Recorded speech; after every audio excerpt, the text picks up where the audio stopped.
I'm really excited about this one. I've been working on the pre-visualization for this shoot for about a year, believe it or not. Not that it's complicated in that sense, it's just simply I've got sidetracked with other projects and different things.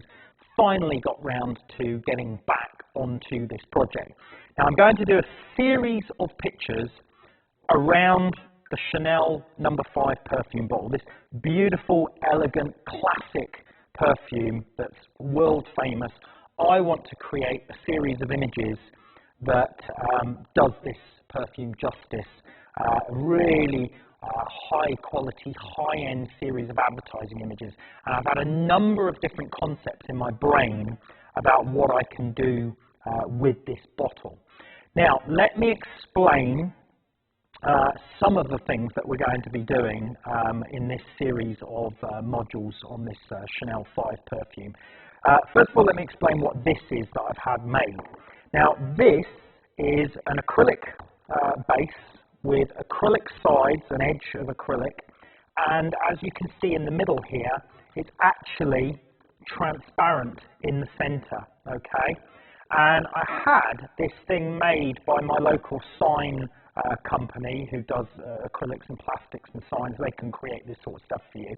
So I had this made as so that it could be used as a tray of water, and I've used it for vodka splash shots and other advertising shots, but I designed it with this transparent hole so that I could get light up from underneath it, and that's exactly what I want to be doing with this Chanel bottle at some point in these series of shots. Now, I've got some plans to do some of these Chanel shots looking like it's floating on water with light glowing up from underneath. I've got some ideas for shots where it's lying on a brick surface that looks like a solid ceramic or tiled floored surface, and yet there's still light coming up from underneath.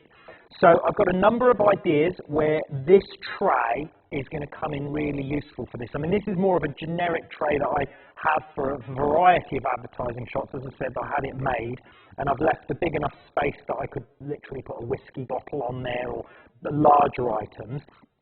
What I do is I can, blank out the areas that I don't want. So, for example, here is a shape of the Chanel bottle. It's not actually the exact shape of the Chanel bottle. It's the shape that the Chanel bottle, the image, if you like, that it will cast from camera perspective. And I'm going to show you exactly how I make that later in this series.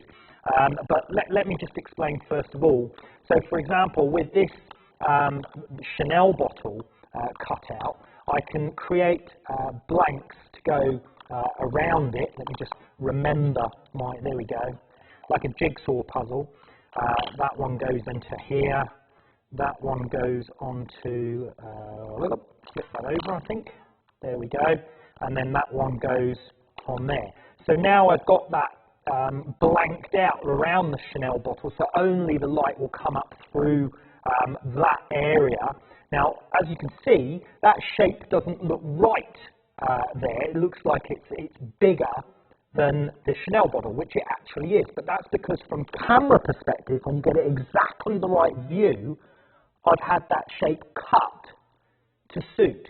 And I'll show you later how I make those cut out shapes to suit exactly the camera perspective. It's a really simple technique, a fascinating technique that I worked on and produced and figured out just using physics.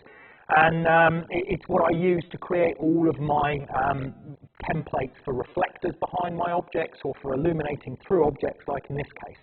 So the concept here in one of these shots is to use these blocks, these bricks, and use all these segments I've had cut to make like a brick block pattern. And I'm going to do one in white, and I've also got white perspex blocks. And these are just the same acrylic, 5mm gloss black acrylic, same as a sheet of this, but I just had the sign maker cut it into these blocks of this size. And I'm going to create a block floor pattern that creates a really luxurious looking glossy floor that I can still place the bottle on, and then the bottle will look like it's on a solid floor, but illumination will be coming up through it. Then I'm going to do some things with the liquid and all sorts of other stuff.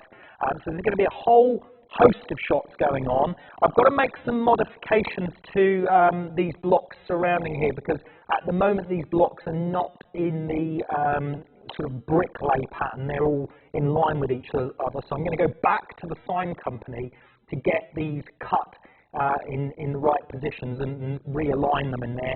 But I'm going to show you the whole process. We're going to see the whole thing in action, everything that I do in this series of Chanel shots, and I'm hoping to create some really spectacular high-end advertising style images, and I'll take you through it step by step.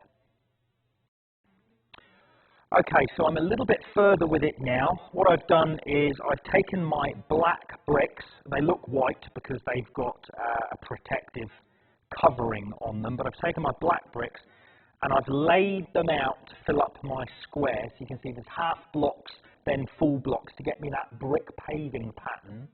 And as I mentioned, my original template cutout for the bottle is incorrect because it doesn't suit what I need.